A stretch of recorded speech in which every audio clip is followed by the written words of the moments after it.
말씀은 느헤미야 13장 15절부터 31절까지가 되겠습니다.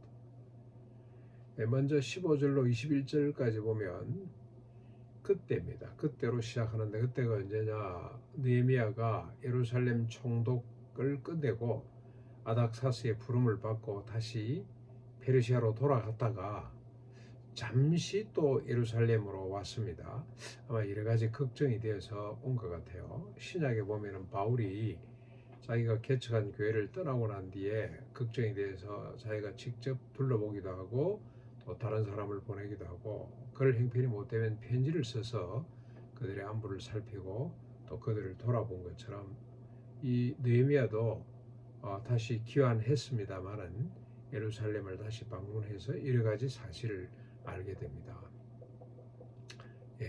안 본 사람들과 뭐 혼인 관계를 맺고 있다거나 또 제사장이 이 도비아를 위해서 성전에 기물을 보관하는 방을 하나 내줬다거나 하는 이런 것들을 보고는 이제 기획을 하는 거죠. 그리고 이 사람들이 녹을 제대로 받지 못하자 사람들이 제대로 11조를 안 하고 그들을 물질로 헌신하지 못하자 다 자기 먹고 살려고 도망갔다는 이런 사실들을 알고 다시 제자리로 돌려놓을 그때입니다. 그때 느헤미야가 안식일에 술틀을 밟고 곡식단을 나귀에 싣고 예루살렘에 들어와서 음식을 파는 사람들을 보고 엄히 꾸짖습니다.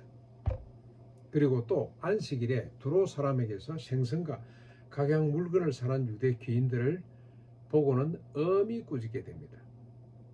그리고 안식일 전날 저녁에 성문을 굳게 닫고 아무도 출입 못하도록 장사치가 드나들지 못하도록 합니다. 그랬더니 장사꾼들이 안식일 첫날 성문 밖에서 잠을 자고 있어요. 그리고 몰래 들어와서 또 장사를 하는 겁니다. 그러자 그들을 엄히 꾸짖고 내쫓습니다.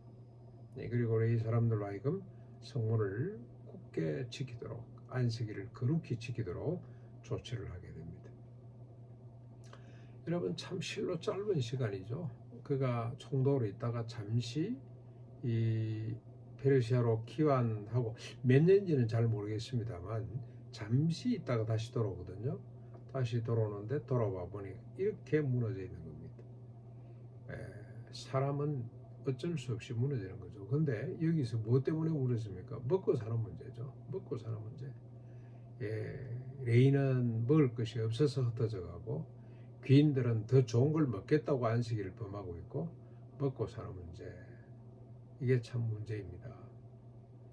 그런데 느헤미야는 어쩝니까? 잠시도 쉬지 않고 계속해서 살피고 세우는 사람입니다.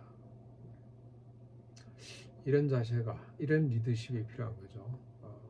늘 인간은 넘어질 수밖에 없다는 사실을 알고 잠시도 중단하지 않고 계속해서 살피는 것이 필요합니다. 그리고 다음과 같이 기도합니다. 내 하나님이여 나를 위하여 일도 기억해 주시고 주의 크신 은혜대로 나를 아껴 주십시오. 기도는 자기를 인정해 주고 자기를 축복해 달라 그런 기도가 아니죠. 이 일이 중단 없이 지속될 수 있도록 해 주십시오.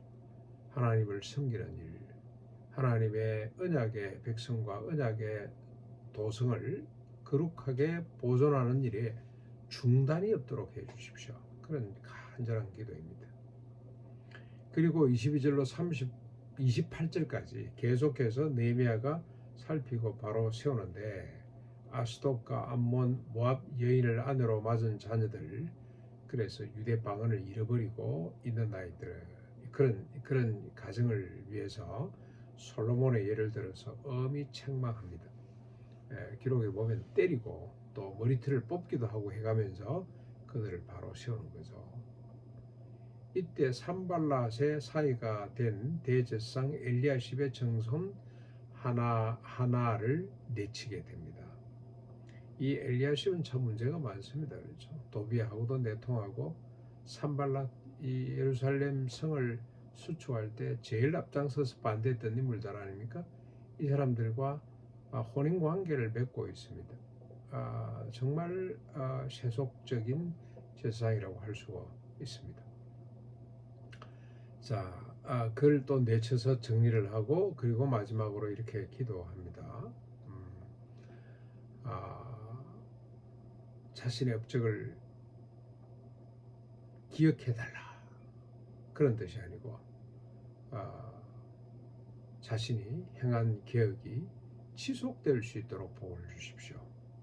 이 나라와 백성이 하나님의 언약의 나라와 백성으로 하나님의 뜻 가운데 영원히 설 수 있도록 하나님 긍휼을 베풀어 주십시오라고 기도를 하는데 이 기도를 가만히 생각해 보면 느헤미야가 몰랐겠습니까? 내가 죽고 나면 이 백성들이 다시 이렇게 돌아갈 것이다. 그런데도 그가 이렇게 기도하는 것은 자기와 닮은 한 사람이 또 나을 것이다 라고 믿었겠지만 궁극적으로 하나님께서 이제 구원해 주실 것을 바라며 그것이 하나님의 유일한 언약이고 또 하나님의 사람들에게 유일한 소망이 되는 하나님의 영원한 언약 메시아를 통해서 구원해 주실 것을 바라는 마음이 이 기도 속에 들어가 있습니다. 하나님, 이런 하나님의 열심, 하나님을 향한 열심이 식어지지 않도록 우리를 구원해 주십시오. 그래서 다시는 이렇게 실수하지 않고 하나님의 뜻대로 영원히 살아갈 수 있는 새 나라를 하나님 완성해 주십시오라고 간절히 기도하는 내용입니다. 오늘 이 시간 이 장소에서 우리가 느헤미야로 또 한 사람의 느헤미야로 살 수 있기를 바랍니다. 우리 주변에 허물어진 성벽이 없는지 그 성벽을 바로 세우고 또 우리가 말씀에서 떠나 있는 부분은 없는지 그 부분을 바로 세울 수 있는 주저주저하거나 뒤로 미루거나 하지 않고 과감하게 그 자리에서 개혁하고 일어설 수 있는 바로 세울 수 있는 이런 하루가 되고 또 이런 삶이 될 수 있기를 주님의 이름으로 축원합니다.